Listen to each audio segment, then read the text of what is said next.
Hey guys, Bird Yu-Gi-Oh here. So today I am going to be doing a pure Burning Abyss deck.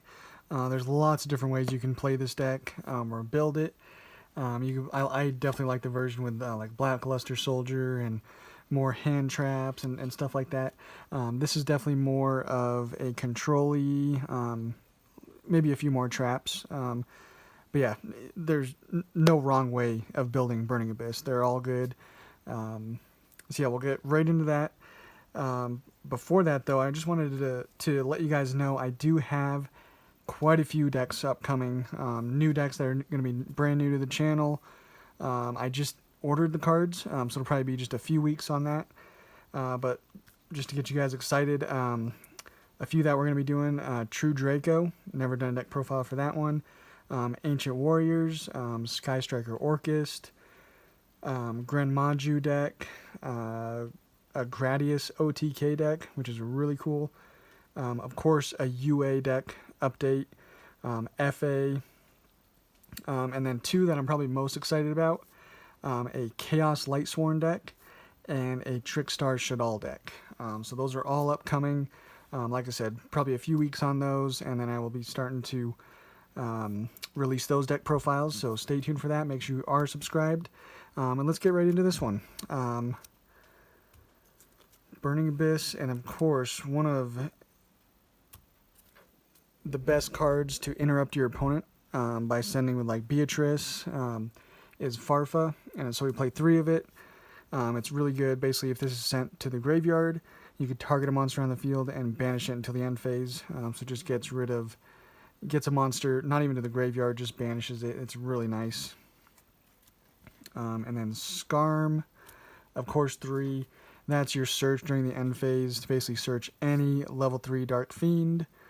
Usually it's going to be Tour Guide, but you can search any level 3 Dark Fiend type monster.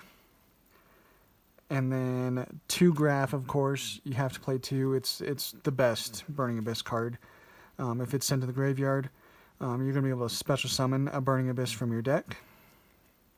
And then his best friend, maybe his little brother, I'm not sure, is Seer.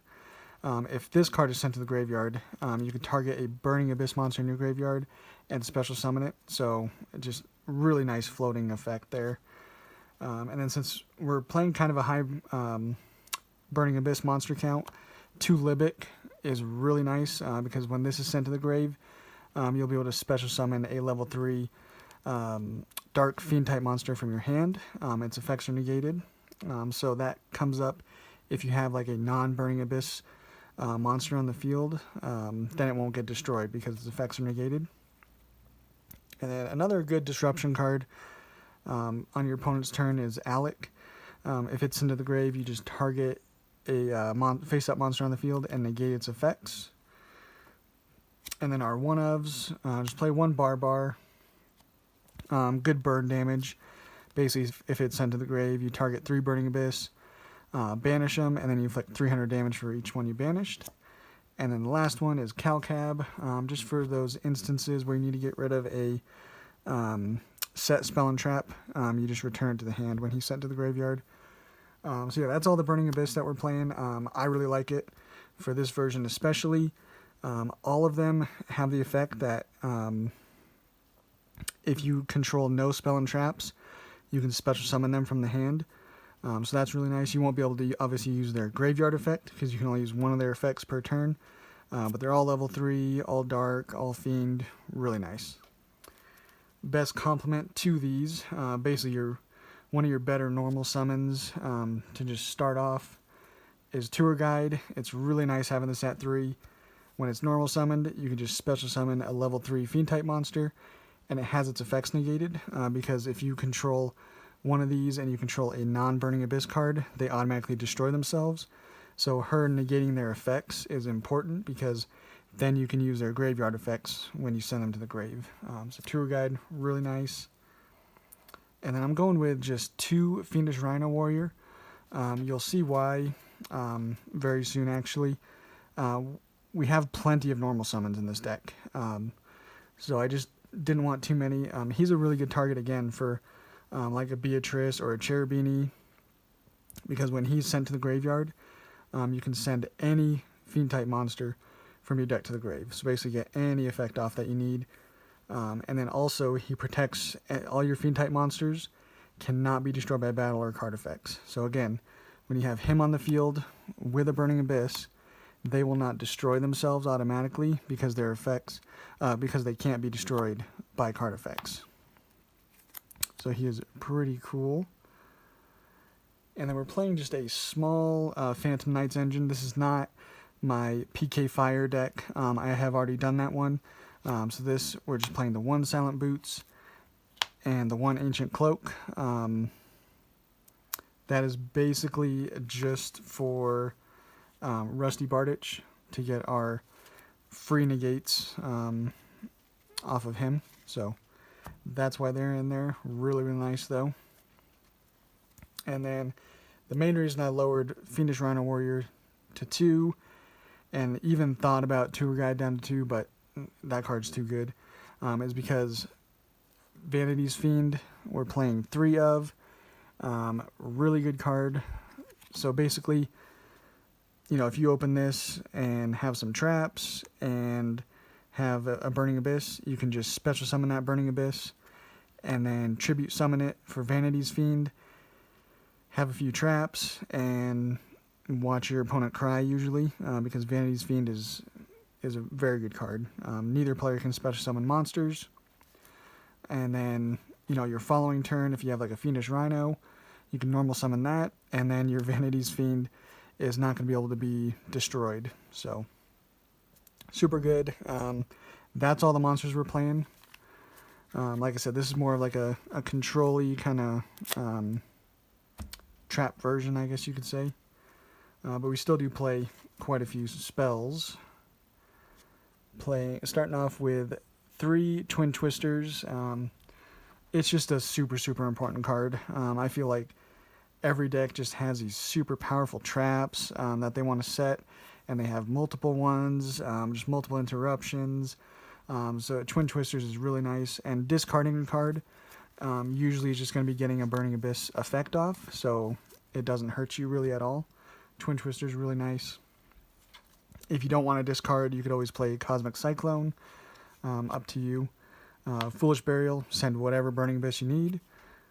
Called by the Grave. You don't usually need it. Sometimes this is just kind of like interruption on your opponent's turn, but it's nice to have. Monster Reborn, kind of same idea. Get whatever, you know, Burning Abyss card you need from the grave, special summon it. And then since we're playing all darks, I think they're all darks. Oh, except for Fiendish Rhino Warrior, of course. But every other monster is dark, so Allure of Darkness should seem very obvious.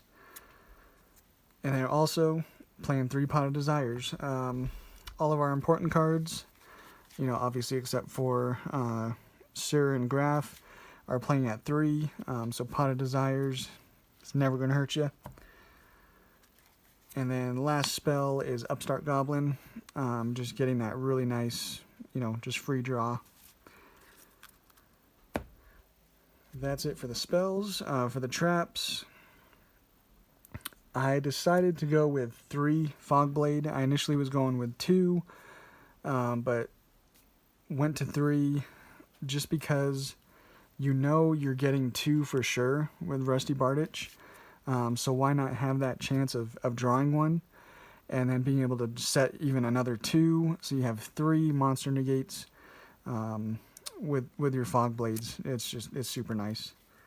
And then with our really high Burning Abyss monster count, playing 3 Fire Lake of the Burning Abyss, you just send 2 face-up Burning Abyss monsters you control to the grave and target up to 3 cards on the field and destroy those. So that, again, can be very detrimental to your opponent, and you might even be able to get some effects off, you know, with like Farfa or Alec if you have them on field.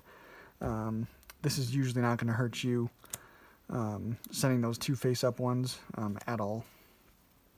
And then we're also playing 3 Phoenix Wing Wind Blast, another classic kind of Burning Abyss card, but again, this one comes up as just being extremely good. You just discard a card, target a card your opponent controls, so any card, doesn't have to be a monster, and just place that target on top of the deck. So obviously if it's an extra deck monster, you're just putting that back in the extra deck, not sending it to the grave. You're not destroying it. It comes up a lot that this card is really good. And then last trap we're playing, 2 Fiend Griefing. It really hurts decks, like Burning Abyss. You just target one monster in your opponent's graveyard, shuffle it into the deck, and then you can send one Fiend type monster from your deck to the graveyard. So 2 really good effects for you. 2 really bad ones for your opponent, basically. Not as good as these, not as powerful, so that's why we're just playing 2. But yeah, that is the main deck. We went with 50. Again, it's kind of a mill deck, so going over 40 is not a problem. And then for extra, playing 3 Dante. I always have a really hard time putting them down to 2. You can easily make 3 Dante with this deck, but most of the time, especially with Rusty Bardiche, you're going to want to get him out there.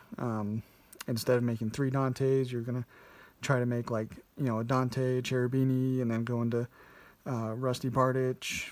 But yeah, really good. Gets your plays going. He also floats, because if he's sent to the graveyard, well, not really floats, but gets you advantage.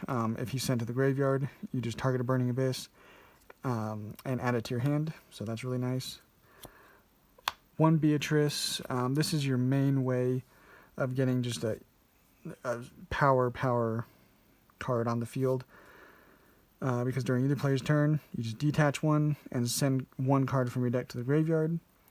If she's destroyed by an opponent's card, by battle or card effect, you can special summon any Burning Abyss monster from your extra deck, ignoring its summoning conditions. So sometimes that'll be this Dante. Most of the time it's going to be Dante Pilgrim. You're never going to fusion summon him, because we don't have any way of doing that. But if Beatrice is destroyed, because your opponent's always going to want to get rid of that Beatrice any way they can, you get a free summon of Dante Pilgrim. He's got a nice high attack. Also, you can send a Burning Abyss card from your hand to the graveyard and draw a card. Just really cool. And then our only ranked 3 we're playing other than Dante is just a Break Sword. It comes up where you just have to get rid of a problematic card, and he's the best one for that. You just target him, or target a card you control, target a card your opponent controls, destroy them. Simple as that. Now for the links, where this deck kind of really shines. Going now with 2 Cherubini, because it's so easy to get into, and it really helps you out a lot. Then we're playing 1 Rusty Bardiche, of course. Again, you just make this card and you get 2 free monster negates with your Fog Blade. So make him and you get 2 Fog Blade. Simple as that.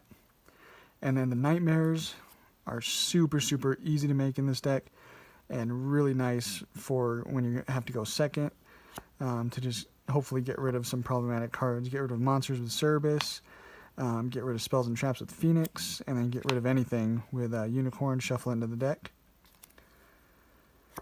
And then we're playing 1 IP Masquerena. It's also another nice dark one to make, to then go into Rusty Bardiche if you need to. Obviously, you'd prefer to just end on IP Masquerena. And then you can either go into a Unicorn, or like an Avermax is really nice on your opponent's turn with the IP Masquerena. And then we also are playing an Unchained Abomination. I just really like it. You just need basically 4 monsters, or he's a Link 4. You just need 2+ monsters, including a Link monster, to make him. And he just destroys a lot of stuff, so potentially. But yeah, that's the deck, guys. Again, we have a lot of awesome stuff coming up, a lot of really cool decks that I'm super excited about. So yeah, stay tuned for that. Make sure you're subscribed, and we'll catch you on the next one.